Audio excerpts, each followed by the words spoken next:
Poultry India है और उनकी टीम का बहुत ही हम शुक्रिया, तहे दिल से शुक्रिया अदा करेंगे कि इस तरह से हम लोगों के बुलाने पे आए और साथ में एनिमल हस्बेंड्री जिस तरह से मिलके काम किया है। दामन वक्त में गुंजाइश नहीं कि बहुत ज़्यादा बात की जाए, किसी की फ्लाइट है तो किसी का कुछ है, कल फिर बात करेंगे, कल बोल लेंगे। लेकिन एक छोटा सा सजेशन है कि जो अभी हम लोगों के नए फार्मर्स आ रहे हैं, रजिस्टर्ड हो रहे हैं, तो उनमें से कम ये करा जाए कि उनका या उनके परिवार का कोई एक ट्रेनिंग कर ले, तब वो उसको ठीक है। उदय जी ने भी बहुत वैलिड पॉइंट कहा है वो, तो इस तरह से हो तो ज़्यादा अच्छा होगा। तो इसलिए ज़्यादा नहीं बोलेंगे, हम अपना फार्मर्स के हित में काम करते रहेंगे। Thank you so much. बाकी बात कल करेंगे सर। इसमें आज जो कॉन्क्लेव हुआ, इसमें मैं यूपी गवर्नमेंट का और पोल्ट्री इंडिया का तहे दिल से धन्यवाद करता हूं। और इसके साथ ही आज जैसे माननीय मंत्री जी ने बताया, प्रोटीन के डब्बे की बात हुई और मेश्राम सर ने पीछे पुष्कर मेले के अंदर जो है वो विदेशियों और उसके बीच में उसकी रस्साकस्सी की बात हुई कि भी विदेशी जीत गए, वुमेन में भी और मेल में भी, और इंडियन जो है वो रस्साकस्सी में हार गए पुष्कर मेले में। तो जितनी हम बातचीत कर रहे हैं कि भाई प्रोडक्शन अपना बढ़ रहा है, तो इसमें 2-3 चीज़ें जो है वो मैं ऐड करना चाहता हूँ कि एक तो ये है कि भाई हमारे यहाँ पर हम सिर्फ प्रोडक्शन की बात करते हैं, तो जिस तरह से हम लोग कभी इंडस्ट्री में प्रॉब्लम्स आती है तो हम चिकन फेस्टिवल करते हैं।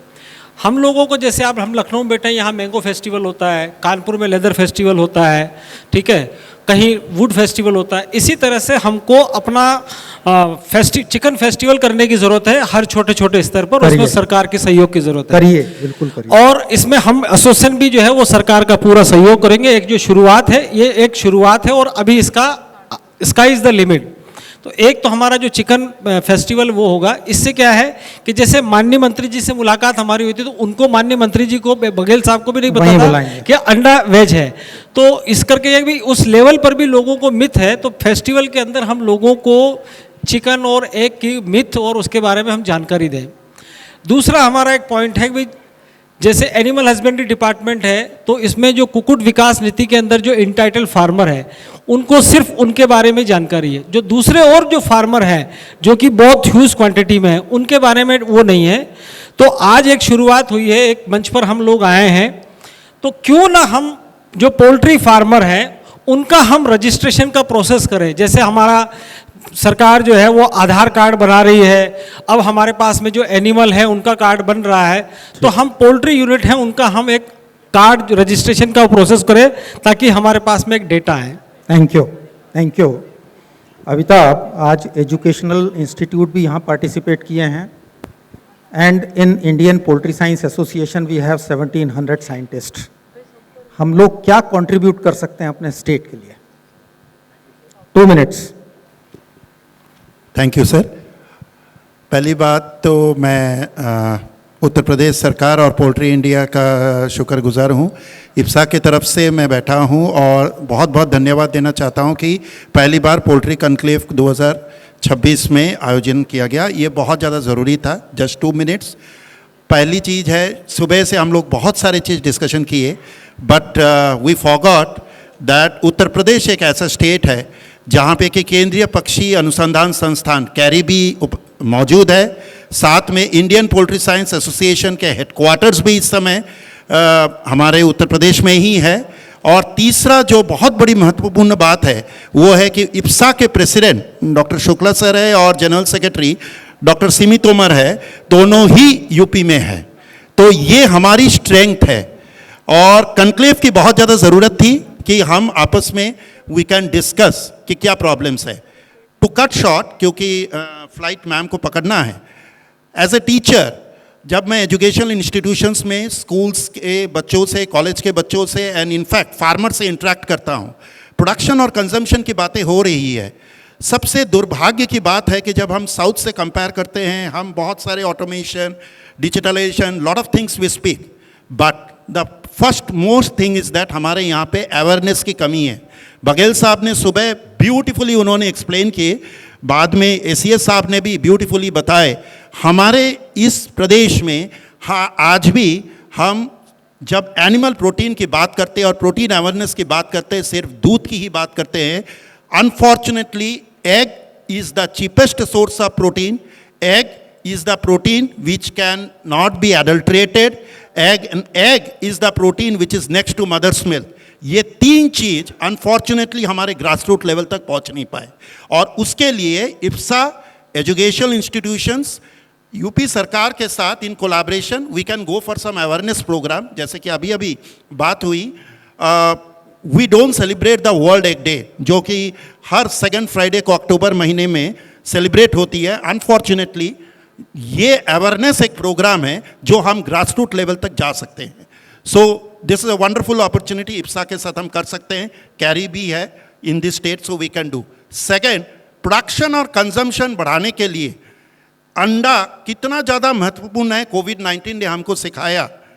दिस अवेयरनेस प्रोग्राम, जैसे कि सुबह से डिस्कशन हुई है, training program, awareness program grass root level तक जानी चाहिए. तब जाके हमारी प्रोडक्शन भी बढ़ेगी, यूथ आएंगे. क्योंकि जब मैं क्लासेस लेता हूं तो यूथ अभी भी बोलते हैं कि आप कैसे बोल सकते हैं कि मार्केट में जो अंडा है वो फर्टाइल है. नहीं है, और उसमें से भ्रूण नहीं है और उसमें खून नहीं निकलेगा. मेरा एंटायर 45 मिनट, ये 1 घंटे का पीरियड खराब हो जाता है to explain them being biology students. तो थैंक यू वंस अगेन. चल, thank you Amitabh, thank you OP Singh ji.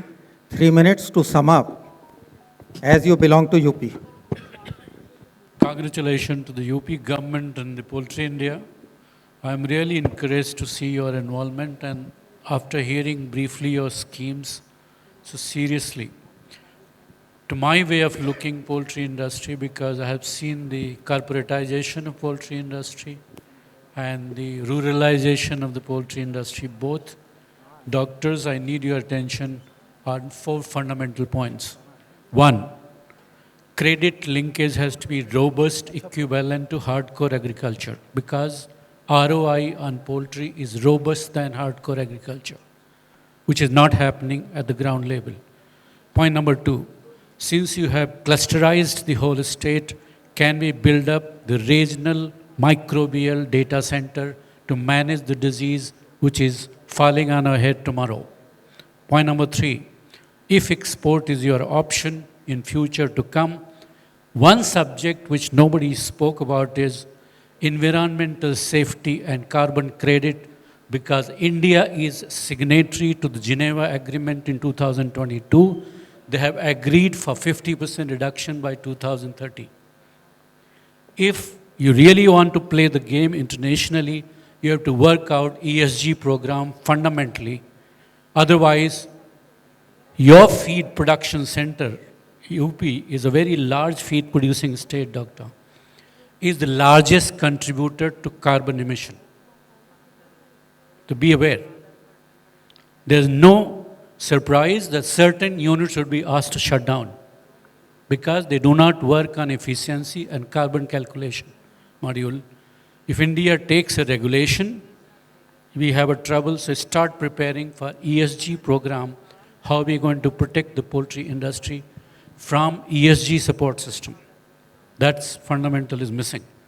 Fourth and most important fundamental is, because I have experience of the largest FPO in agriculture, Sahyadri Group, since last 5 years, I can share the experience. Your retention and survival of the small farmers, which is being spoken since morning, will survive only on when they start making profits.